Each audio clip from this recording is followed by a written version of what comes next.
એક case positive છે, પણ શહેરમાં ચેપી રોગ અને પાણીજન્ય રોગચાળો વકરી ગયો છે અને હોસ્પિટલોમાં લાંબી કતારો લાગી ગઈ છે। એસએસજી હોસ્પિટલના દર્દીઓની સંખ્યામાં પણ વધારો નોંધાઈ રહ્યો છે। એસએસજીમાં રોજના ઝાડા ઉલટીના 5થી વધુ કેસ નોંધાઈ રહ્યા છે। બહારનો ખુલ્લો ખોરાક ખાવાનું ટાળવા માટે તબીબો સલાહ આપી રહ્યા છે। પાલિકાના ચોપડે કોલેરાનો શહેરમાં એક કેસ પોઝિટિવ નોંધાયો છે, પરંતુ હોસ્પિટલોની જો વાત કરીએ તો વડોદરા શહેરની ચેપીરોગ હોસ્પિટલ હોય, એસએસજી હોસ્પિટલ હોય કે ગોત્રી હોસ્પિટલ હોય, આ તમામ જગ્યાએ ઝાડા ઉલટીના કિસ્સાઓ વધવા લાગ્યા છે, ઝાડા ઉલટીના કેસ વધવા લાગ્યા છે, જેને લઈને આરોગ્ય વિભાગ દ્વારા જે અસરગ્રસ્ત વિસ્તારો છે તેમાં પાણીનું કોન્ટામિનેશન છે કે નહીં તે તમામ બાબતોને લઈને ચકાસણી કરવામાં આવી રહી છે। હાલ ચેપી રોગ હોસ્પિટલ પર હાજર છે, જ્યાં આગળ ઓપીડીમાં વધારો થયો છે। તો જે રીતે વાત કરીએ કે આપણી સાથે હોસ્પિટલના જે સુપ્રિન્ટેન્ડન્ટ છે ડૉક્ટર પ્રિતેશ શાહ, તેઓ હાજર છે। તેમની સાથે વાત કરવાનો પ્રયત્ન કરીશું કે જે રીતે કોલેરાના કેસમાં વધારો થઈ રહ્યો છે, ઝાડા ઉલટી વધી રહ્યા છે, લોકોએ કેટલું સાવચેત રહેવું જોઈએ અને કયા પ્રકારની ધ્યાન રાખવાનું જરૂરી બને છે।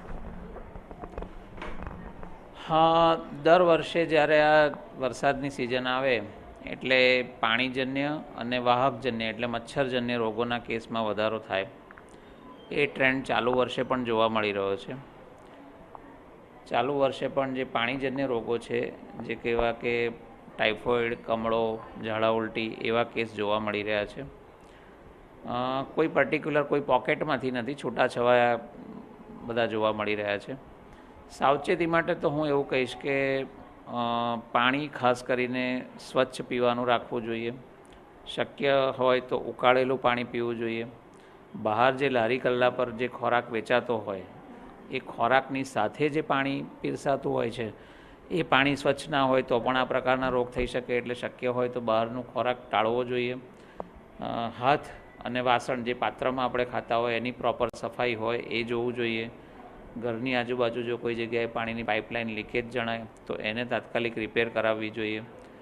કોર્પોરેશનની ટીમ જ્યારે આપણે ત્યાં સર્વેલન્સ માટે આવે ત્યારે કોઈ પણ કેસ છુપાવવો ના જોઈએ। જે પણ સાચી માહિતી હોય એ ટીમને આપી અને સર્વેલન્સમાં સહકાર આપવો જોઈએ।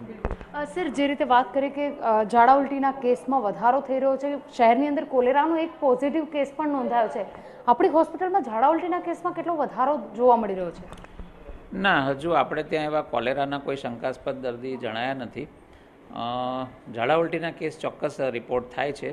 રોજના 4-5 કેસ ઝાડા ઉલટીના આપણે ત્યાં આજે પણ રિપોર્ટ થયા છે। બિલકુલ, ઝાડા ઉલટીથી બચવા અને જે રીતે વાત કરી કે બહારનો ખોરાક ના ખાવો જોઈએ, પરંતુ અત્યારનું સિઝન એ પ્રકારની છે કે ગરમી અને વરસાદ પડે તો ઠંડક પણ અનુભવાતી હોય છે, આ સિઝનના કારણે પણ થોડી અસર પડતી હોય છે? ના ના, આ જે છે એ પાણીજન્ય છે, એટલે મેઇનલી સિઝન તો નહીં, પાણી અશુદ્ધ પાણી એટલે ક્યાંક ને ક્યાંક પાણીમાં આવા બેક્ટેરિયા ભળ્યા હોય જેના કારણે આ પ્રકારના રોગ થતા હોય છે। બિલકુલ, તો જે રીતે વાત કરીએ કે કોલેરાથી બચવા માટે બહારનો જે ખુલ્લો ખોરાક છે તેને ખાવાનું ટાળી અને પાણી ઉકાળીને પીવું જોઈએ તેવું ડૉક્ટર કહી રહ્યા છે, પરંતુ જે રીતે શહેરમાં કોલેરાના કિસ્સાઓ શંકાસ્પદ હોય કે પોઝિટિવ હોય વધારો થઈ રહ્યો છે, ત્યારે આરોગ્ય વિભાગ તો ઠીક, પરંતુ નાગરિકે પોતે જાતે ધ્યાન રાખવું પડે તેવા દિવસો શરૂ થયા છે। કેમેરા પર્સન રોહિત ગોયલ સાથે અંજલિ ઓઝા, TV9 વડોદરા। અમદાવાદની શાંતિ